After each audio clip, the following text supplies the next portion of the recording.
जो transportation of O2 and CO2, oxygen और CO2 का विनिमय कैसे होता है। आज हम पढ़ेंगे ऑक्सीजन का परिवहन किस प्रकार से होता है। अब देखिए, ऑक्सीजन का परिवहन बताए थे आरबीसी की सतह पर एक लौहयुक्त वर्णक पाया जाता है, जिसे क्या कहते हैं, लौहयुक्त वर्णक को हीमोग्लोबिन कहते हैं, जिसके द्वारा ऑक्सीजन का परिवहन होता है। हीमोग्लोबिन अणु जो होता है ऑक्सीजन के साथ क्रिया करके ऑक्सी हीमोग्लोबिन का संरचना करता है, जिसका फॉर्मूला होता है HbO2। ठीक है, जो एक प्रकार का प्रतिवर्ती क्रिया है। प्रतिवर्ती क्रिया कहने का मतलब इसका रिवर्स भी पॉसिबल है, मतलब या कार्बोक्सी हीमोग्लोबिन या Hb और O2 में टूट सकता है, जैसा कि हम पिछले क्लास में देखे थे। यहाँ देखिए, Hb और O2 के HbO2 का निर्माण किया और यह एक प्रतिवर्ती क्रिया बाद में HbO2 और Hb प्लस O2 में ही क्या था, विखंडित हो जाता है, अतः इसे प्रतिवर्ती क्रिया भी कहा जाता है। अब देखिए, अगला पॉइंट कहता है एक हीमोग्लोबिन अणु अधिकतम 4 O2 अणु के साथ जुड़ता है। हीमोग्लोबिन अणु का एफिशिएंसी 4 ऑक्सीजन का परिवहन करना होता है, यानी एक हीमोग्लोबिन अणु अधिक से अधिक 4 ऑक्सीजन अणु का परिवहन कर सकता है एक साथ। अगला पॉइंट, ऑक्सीजन के साथ जुड़कर हीमोग्लोबिन ऑक्सी हीमोग्लोबिन का संरचना करता है।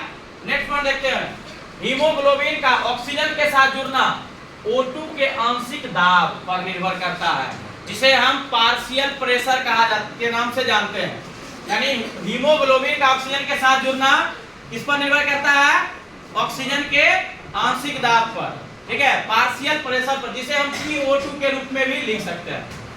नेक्स्ट पॉइंट कहता है हीमोग्लोबिन का ऑक्सीजन के साथ प्रतिशत संतृप्त को PO2 के सापेक्ष, यानी ऑक्सीजन के सापेक्ष अगर इसको आरेखित हम करेंगे तो इससे एक ग्राफ के रूप में रिप्रेजेंट करेंगे तो एक सिग्मा वक्र, यानी जिसको इंग्लिश में बोलते हैं सिग्मोइड कर्व प्राप्त होता है, और जिसे हम यहाँ फिगर में दिखा चुके हैं। इस सिग्मोइड कर्व का मतलब ऑक्सीजन वियोजन वक्र और ऑक्सीजन के साथ प्रतिशत संतृप्त निकाले तो एक आरेखित करने पर सिग्मोइड कर्व प्राप्त होता है, जैसा कि इस ग्राफ में दिखा गया है।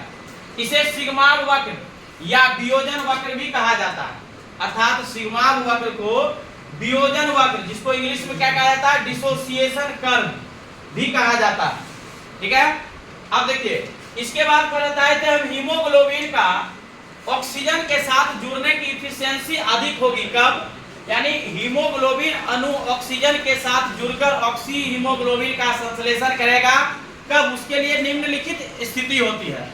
जब O2 का आंशिक दाब यानी PO2 partial pressure of oxygen अधिक रहेगा तथा CO2 का आंशिक दाब यानी PCO2 partial pressure of CO2 कम होगा, H प्लस आयन की सांद्रता भी कम होगी तथा कोशिका के भीतर का तापमान भी कम होगा, तब एक हीमोग्लोबिन अणु ऑक्सीजन के साथ जुड़कर ऑक्सी हीमोग्लोबिन का संरचना करता है, और या फिर पुनः वियोजित हो जाते हैं। ऑक्सी हीमोग्लोबिन कब वियोजित होते हैं, कोशिका के पास जाके। कोशिका के पास जाके हीमोग्लोबिन अणु जो ऑक्सीजन के अणु और हीमोग्लोबिन अणु में विखंडित होता है, यह कब होगा, यह भी कुछ स्थिति में वियोजित होते हैं। जस्ट इसका अपोजिट होता है, जब पार्शियल प्रेशर ऑफ O2 कम होगा, CO2 का आंशिक दाब अधिक होगा, H प्लस की आयन की सांद्रता भी अधिक होगी तथा तापमान भी अधिक होगा, तब ऑक्सी हीमोग्लोबिन पुनः वियोजित हो जाते हैं। वियोजित मींस विखंडित हो जाते हैं, टूट जाते हैं Hb प्लस ऑक्सीजन। यानी इससे मतलब हीमोग्लोबिन ऑक्सीजन के साथ कब जुड़ेगा, जब ऑक्सीजन का दाब अधिक रहेगा। तो हीमोग्लोबिन अणु के साथ ऑक्सीजन या CO2 का जुड़ना O2 और CO2 अणु के आंशिक दाब पर निर्भर करता है, पार्शियल प्रेशर पर निर्भर करता है। जिसका दाब अधिक होगा वह अपना अधिक जुड़ने की एफिशिएंसी रखते हैं। ठीक है, समझ में आया? ठीक है, यहीं तक।